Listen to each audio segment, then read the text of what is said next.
Hello everyone, welcome to my YouTube channel Biophilia इति और मैं हूं आपकी बायोलॉजी एजुकेटर इति संतोषी। आज के इस बायोलॉजी क्लास में हम पढ़ने वाले हैं breathing and exchange of gases का एक छोटा सा टॉपिक जिसका नाम है mechanism of breathing.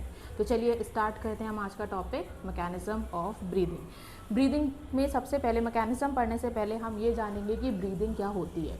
So breathing का मतलब है बेटा कि एटमॉस्फेयर में जो ऑक्सीजन रिच गैस है उसको इनहेल करना और उसके रिस्पेक्ट में हमारी बॉडी में जो कार्बन डाइऑक्साइड गैस प्रोड्यूस होती है उसको बॉडी से बाहर रिमूव करना यानी एक्सेल करना।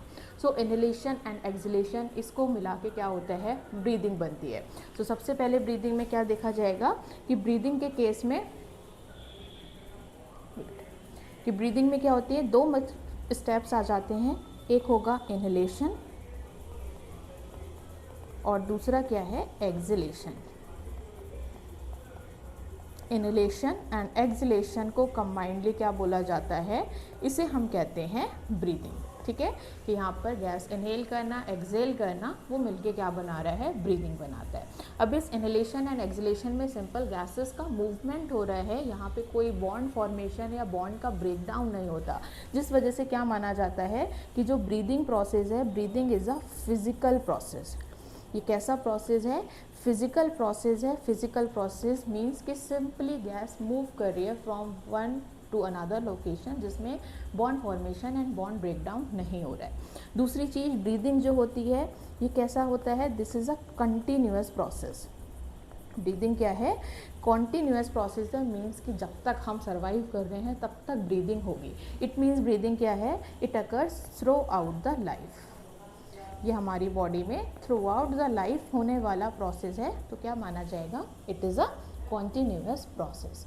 अब यहाँ पे जो गैसेस का मूवमेंट है वो किसकी वजह से होता है, तो गैस हमेशा मूव करती है अक्रॉस अ प्रेशर ग्रेडियंट। ठीक है, ये जो गैसेस का मूवमेंट है, यहाँ पे movement of gases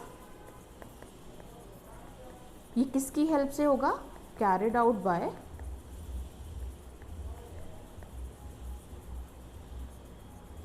pressure gradient.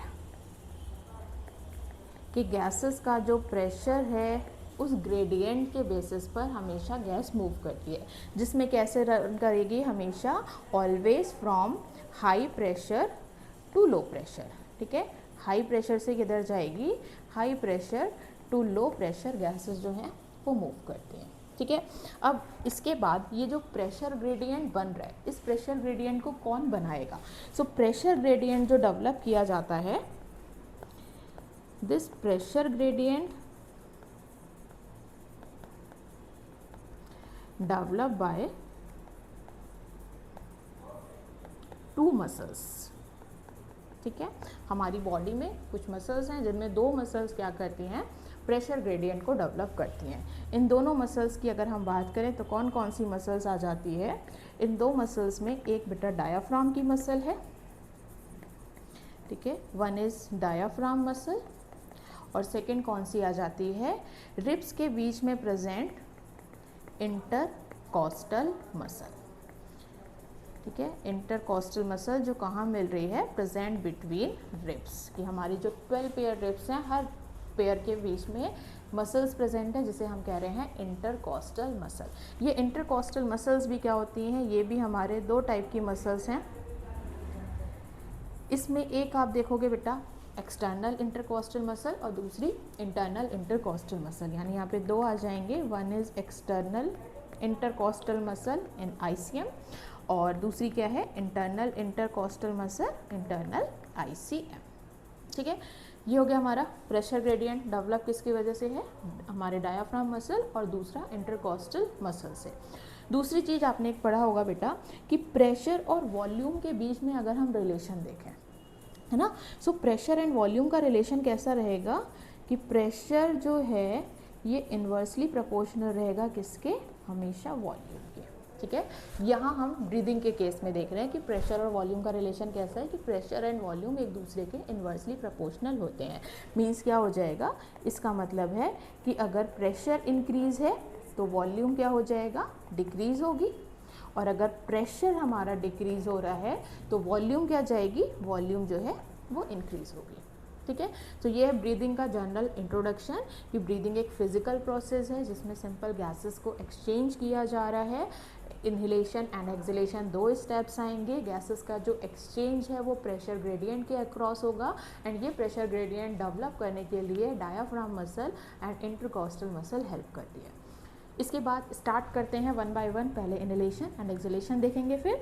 So inhalation की बात करते हैं। इन्हेलेशन मतलब गैस को इनटेक किया जा रहा है कि यहाँ पे क्या हो जाएगा, जो गैसेस हैं, जो एयर है, एयर कहाँ जाएगी, ये मूव्स करेगी फ्रॉम आउट टू इन, या कह सकते हैं फ्रॉम एटमॉस्फेयर टू लंग्स, कि एटमॉस्फेयर से लंग्स के अंदर जो गैस जा रही है वो प्रोसेस क्या हो जाएगा, इन्हेलेशन या इंस्पिरेशन प्रोसेस होता है। अब ये में इसमें क्या देखोगे बेटा कि जब हम गैसेस को अंदर इनटेक कर रहे हैं तो उसमें हमारे मसल्स क्या करते हैं, कॉन्ट्रैक्ट करते हैं एंड कॉन्ट्रैक्शन के लिए एटीपी का रिक्वायरमेंट होता है, यानी एनर्जी का रिक्वायरमेंट है। और जहाँ भी एनर्जी रिक्वायर्ड होती है उस प्रोसेस को हम मानते हैं active process. It means inhalation कैसा प्रोसेस है, inhalation is a active process. Active process है जहाँ पे एनर्जी का रिक्वायरमेंट होगा। अब होता क्या है इन्हेलेशन में, तो अभी हमने आपको बताया 2 मसल्स हैं, एक हमारे डायाफ्राम मसल्स हैं, है ना, और दूसरे कौन से थे, इंटरकॉस्टल मसल। उसमें भी मेन कौन काम करेगा, एक्सटर्नल इंटरकॉस्टल मसल हेल्प करेगी। ठीक है, नॉर्मल ब्रीदिंग के केस में डायाफ्राम मसल और उसके साथ साथ इंटरकॉस्टल मसल में भी एक्सटर्नल इंटरकॉस्टल मसल हेल्प करती है। क्या होगा, डायाफ्राम मसल्स में कॉन्ट्रैक्शन होगा। जब डायाफ्राम मसल कॉन्ट्रैक्ट करेंगे तो बेसिकली हमारा डायाफ्राम होता कैसा, डायाफ्राम ऐसे डोम शेप होता है, लंग्स की जस्ट नीचे होता है और डोम शेप डायाफ्राम होता है। जब इसकी मसल्स क्या करेंगी, यहाँ पे प्रेजेंट मसल्स कॉन्ट्रैक्ट करेंगी, कॉन्ट्रैक्ट करने से वो क्या करेंगी, डायाफ्राम को पुल करेंगी नीचे की तरफ, तो ये डोम शेप से कैसा हो जाएगा, नीचे की तरफ शिफ्ट होगा और फ्लैट हो जाएगा। तो यहाँ पे डायाफ्राम में क्या हो रहा है, कॉन्ट्रैक्शन होने से डायाफ्राम ये कहाँ मूव करेगा, moves downward and become flat, है ना, कि जब वो नीचे की तरफ जा रहा है तो वो डोम शेप से फ्लैट हो जाएगा। जब डायाफ्राम बेटा नीचे जा रहा है तो डायाफ्राम में क्या होता है कि जो हमारा पूरा थोरैसिक केज है, इस थोरैसिक केज में डायाफ्राम प्रेजेंट होता है थोरैसिक केज के पोस्टीरियर साइड पे। सो ये डायाफ्राम नीचे जाने की वजह से जो एंटीरियर पोस्टीरियर एक्सिस का वॉल्यूम है अंदर वो क्या होगा, इंक्रीज हो जाएगा, क्योंकि डायाफ्राम पहले कर्व था, ऊपर की तरफ था, अब वो नीचे की तरफ आ गया, तो यहाँ पे वॉल्यूम जनरेट हुआ, यानी कि एंटीरियर पोस्टीरियर एक्सिस का वॉल्यूम क्या है, इंक्रीज हुआ। सो डायाफ्राम मूव करने से क्या हो जाएगा, there is increase volume of anterior posterior axis, ये होगा। सिमिलरली एक्सटर्नल आईसीएम क्या रोल करेंगे, एक्सटर्नल आईसीएम में भी कॉन्ट्रैक्शन होगा, ये मसल भी कॉन्ट्रैक्ट करते हैं, इनके कॉन्ट्रैक्शन से ये प्रेजेंट थे रिब्स के बीच में, तो ये क्या करेंगे, रिब्स को बाहर की तरफ मूव कराएंगे कि रिब्स स्टर्नम जो है वो कहाँ जाएगा, बाहर की तरफ, ऊपर की तरफ उठ जाएगा, यानी हमारा चेस्ट आगे की तरफ, बाहर की तरफ निकला हुआ दिखाई देता है। तो इसमें क्या होगा, कॉन्ट्रैक्शन के टाइम पे रिब्स एंड स्टर्नम जो हैं ये मूव करते हैं आउट एंड अपवर्ड, बाहर की तरफ और ऊपर की तरफ को निकले हुए दिखाई देते हैं। अब ये जब बाहर की तरफ आ रहे हैं तो रिब स्टर्नम जो है हमारे वेंट्रल साइड पर होते हैं, तो इसमें जो डॉर्सो वेंट्रल एक्सिस है वो डॉर्सो वेंट्रल एक्सिस का क्या होगा, उसका भी वॉल्यूम यहाँ पर इंक्रीज होगा। तो यहाँ से रिब स्टर्नम मूव करने से क्या हो रहा है, इंक्रीज हो रहा है volume of dorso ventral axis. अब क्या है, एंटीरियर पोस्टीरियर एक्सिस का वॉल्यूम बढ़ गया, डॉर्सो वेंट्रल वॉल्यूम बढ़ गया, यानी ओवरऑल हमारा जो थोरैसिक वॉल्यूम है वो इंक्रीज होगा। यानी इन दोनों को सम अप करें, अगर कंबाइन करें तो यहाँ क्या देखा जाएगा, इंक्रीज हो रहा है वॉल्यूम ऑफ थोरैसिक कैविटी। जब थोरैसिक कैविटी वॉल्यूम इंक्रीज हो रहा है, या इसे हम ये बोल सकते हैं इंट्रा पल्मोनरी वॉल्यूम बढ़ रहा है, इंट्रा पल्मोनरी वॉल्यूम जो है वो इंक्रीज हो रहा है। ठीक है, अब अंदर हमारे पल्मोनरी वॉल्यूम बढ़ने का मतलब है कि वहाँ पे प्रेशर कैसा होगा, मींस वॉल्यूम के रिस्पेक्ट में प्रेशर की बात करें तो डिक्रीज हो जाएगा कौन, इंट्रा पल्मोनरी प्रेशर। जब वॉल्यूम इंक्रीज है तो प्रेशर क्या रहेगा, डिक्रीज हो जाएगा। तो यहाँ पे क्या है, डिक्रीज है intra pulmonary pressure than atmosphere, है ना। एटमॉस्फेयर के कंपैरिजन में इंट्रा पल्मोनरी प्रेशर क्या है, वो कम हो गया। अब एटमॉस्फेयर का प्रेशर ज़्यादा है, इंट्रा पल्मोनरी प्रेशर कम है, तो गैस कहाँ मूव करेगी, देन गैस एंटर करेगी इनटू लंग्स। ये जो गैस है वो कहाँ चली गई, लंग्स के अंदर चली गई, और इसी को आप क्या बोलोगे, इंस्पायरेशन। ये क्या हो गया, इंस्पायरेशन, जिसमें गैस कहाँ मूव कर गई, फ्रॉम एटमॉस्फेयर टू लंग्स चली जाएगी। ठीक है। तो अगर हम इसे डायग्राम से देखें तो देखो डायग्राम में क्या दिया है कि डायाफ्राम जो है कॉन्ट्रैक्ट कर रहे हैं। जब डायाफ्राम कॉन्ट्रैक्ट कर रहे हैं तो डायाफ्राम क्या हो रहा है, डाउनवर्ड शिफ्ट कर रहा है, जिससे एंटीरियर पोस्टीरियर एक्सिस का वॉल्यूम इंक्रीज होगा। दूसरी तरफ रिब एंड स्टर्नम रेज कर रहे हैं, क्यों, क्योंकि यहाँ पे एक्सटर्नल आईसीएम में कॉन्ट्रैक्ट है, तो उससे रिब स्टर्नम रेज हो गए। रिब स्टर्नम रेज करने की वजह से volume of dorso ventral axis increase हो रहा है। ये इंक्रीज होने से क्या है, ओवरऑल थोरेसिक वॉल्यूम इंक्रीज हुआ। वॉल्यूम इंक्रीज यानी कि यहाँ पे प्रेशर कैसा है, डिक्रीज है। इंट्रा पल्मोनरी प्रेशर कम होने से जो एयर है वो कहाँ जाएगी, एटमॉस्फेयर से लंग्स के अंदर एंटर कर जाएगी। इसी को बोलते हैं हम इंस्पायरेशन। इंस्पायरेशन के साथ क्या होगा, उसके बाद एक्सपायरेशन, एक्सलेशन प्रोसेस है। सो एक्सलेशन में क्या था कि अभी तक जो मसल्स कॉन्ट्रैक्ट कर रहे थे अब वो क्या करेंगे, रिलैक्स करेंगे। रिलैक्स करना अपने ओरिजिनल पोजीशन में आएंगे। सो रिलैक्सेशन में एटीपी का यूज़ नहीं है, यानी हमारा एक्सलेशन प्रोसेस कैसा होगा, acceleration process is a passive process, जिसमें गैस कहाँ मूव कर रही है, गैस मूव करेगी from lungs to from lungs to atmosphere। ये गैस कहाँ जा रही है, लंग से निकल के बाहर एटमॉस्फेयर में जा रही है। अब यहाँ पे क्या चलेगा, सेम वही दोनों मसल्स वर्क करेंगी। कौन कौन सी थी, एक हमारे डायाफ्राम मसल्स थे और दूसरा क्या था, external ICM, external intercostal muscle, ये दोनों मसल्स हैं। अब डायाफ्राम में क्या था, जब डायाफ्राम रिलैक्स कर रहा था तो इंस्पायरेशन है, अब कॉन्ट्रैक्ट कर रहा था तो इंस्पिरेशन था।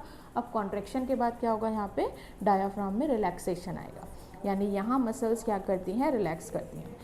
इधर रिलैक्सेशन हुआ, रिलैक्स करने पे पहले जो कॉन्ट्रैक्शन से डायाफ्राम नीचे की तरफ गया था, फ्लैट हो गया था, अब रिलैक्स करने से क्या है, वो वापस अपना ओरिजिनल पोजीशन, ओरिजिनल शेप में आ जाएगा, यानी कि डोम शेप हो जाएगा। तो यहाँ डायाफ्राम क्या करेगा, diaphragm moves back to their original position. ये डायाफ्राम अपने ओरिजिनल पोजीशन में वापस आ गया। अब जब डायाफ्राम वापस अपनी जगह पर आ गया है तो जो वॉल्यूम इंक्रीज हुआ था वो वॉल्यूम क्या होगा, वो फिर से डिक्रीज हो जाएगा। यानी नेक्स्ट क्या देखा जाएगा, यहाँ पर डिक्रीज होगा volume of anterior posterior axis. ठीक है।